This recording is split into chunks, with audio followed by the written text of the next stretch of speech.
James Davis. Awesome, awesome. So I just kind of wanted to start, just actually making sure like you're okay being filmed and everything, recorded.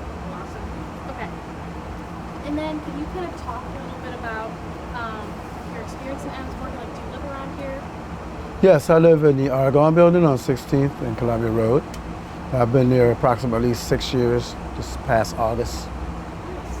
Have you been in Adams Morgan longer than 6 years, or did you when you truly I'm familiar with Adams Morgan. I lived in Woodbridge, Virginia, and I have friends out in the area, in Mount Pleasant and Columbia Heights. So when I retired, I said, it's an area I'd like to come, live in, because it's, it's very eclectic, it's just different groups of people here, so that's what I'm used to. Sure.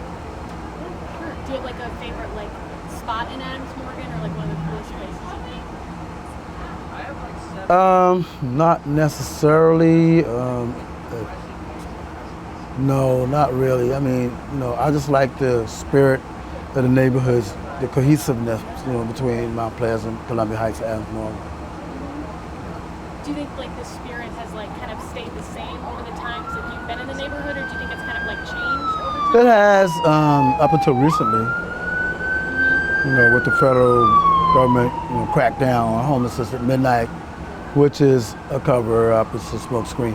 And, federal government taking over the DC Police Department, bringing in the National Guard to impose, martial law. So I think people are not walking on pins, walking on eggshells, but they're cautious.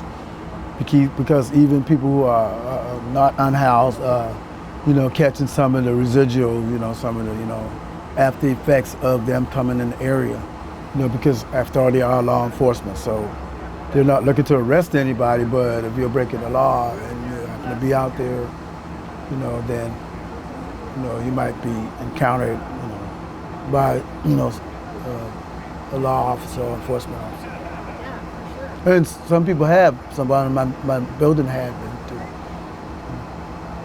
Yeah, can you talk a little bit about that? Yeah, my neighbor across the hall of my building, he got off from work late, he works late. So he said, I want to get a pizza. He asked me with the all-night place. I said, yeah, they're open till like 4 in the morning or something, giant pizza, right? So he said, let me go grab one, right? So he got a credit card, left his wallet, had a pajama pants. People walk around pajamas on. He walked in pajama pants. He had an old flannel shirt on. It was a little cool that night.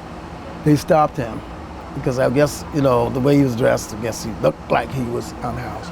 And they wanted him to show ID. And he's like, I just got this credit card. They said, and he explained to them, what I'm saying, and he said, they said, well, you going home like that? He said, I pay taxes, right?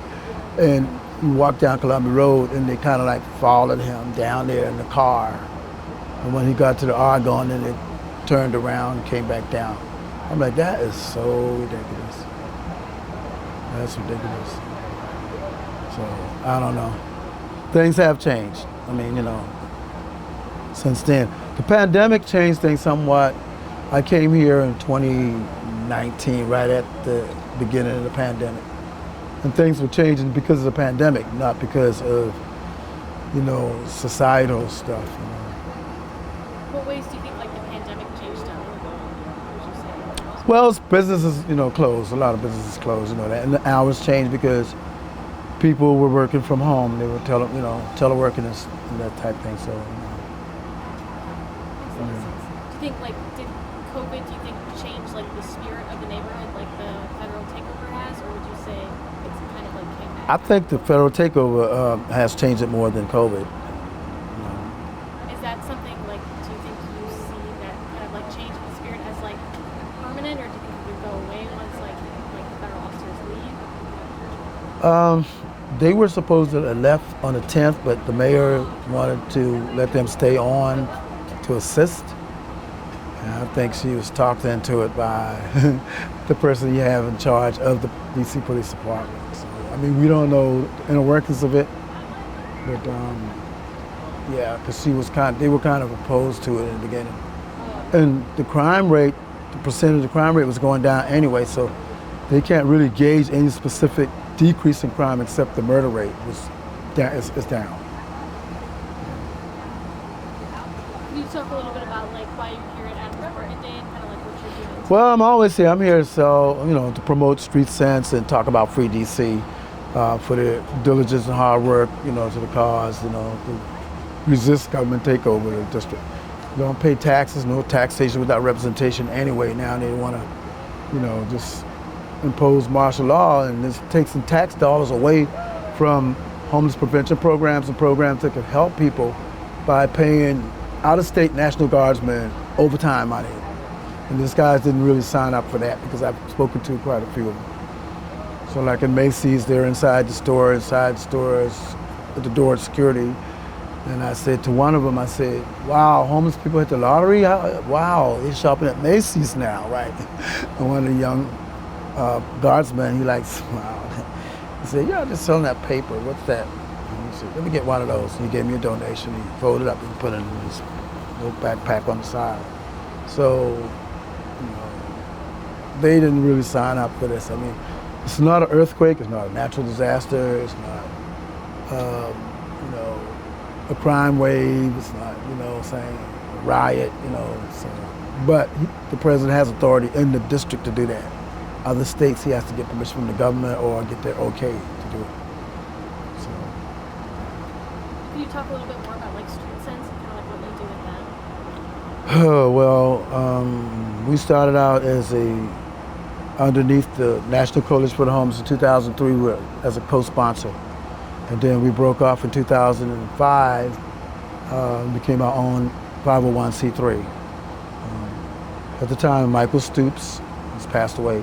Robert Ager, who started DC Central Kitchen, he's out in LA now, LA Central Kitchen.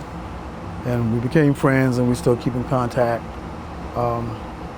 And so we were on the board of directors. I was one of the few vendors on the board at the time. Then we did a retreat at the O Street Mansion. That's where we hashed out mission statements, how the paper was going to be produced, who was going to, the frequency of the paper, how often the paper was going to come, the cost, all the specifics, all the dynamics of that. And then, so we've been 21 years now. So we've got case management to some degree, get people into housing through Pathways to Housing. We have workshops, photography, theater workshop. Angie Whitehurst, she's in a lot of the workshops, poetry workshops, photography, camera, writing group, poetry group, which I'm a part of, and we have advocacy group also. So it's a lot of activities for people, who are unhoused to get involved with. Also develop skills where they can use in the outside world if they try to get a job. There's lots of jobs out there now, not a lot of people applying for them. Would you say like, kind of like, knowing a lot about homelessness in DC, do you think there's a lot more, like how does Adams Morgan compare to other places in DC? Do you think there's more or less like homelessness here? Well, there's more homelessness, in the downtown areas because a lot of the service providers, a lot of services are downtown. A lot of the places like Miriam's Kitchen, they're all located in Northwest. There's very few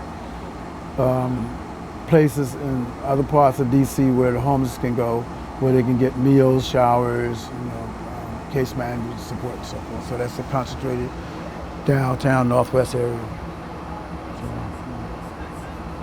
Just kind of like wrap up the interview, do you have like, and then kind of like a positive note, do you have like a favorite memory of Adams Morgan or kind of like, like a story or something you always think of when you think about the neighborhood? It's a hard question. Not really. I mean, there's a lot of people in this area that they do a lot of positive things. Like at Malcolm X Park, they had the, last Saturday, they had, the event, with Free DC and some other organizers, to protest, what's going on at the moment. So it's always been an active community, so there's always things that I like about it. Thank you so much for speaking with us today. I really appreciate it. Thank you.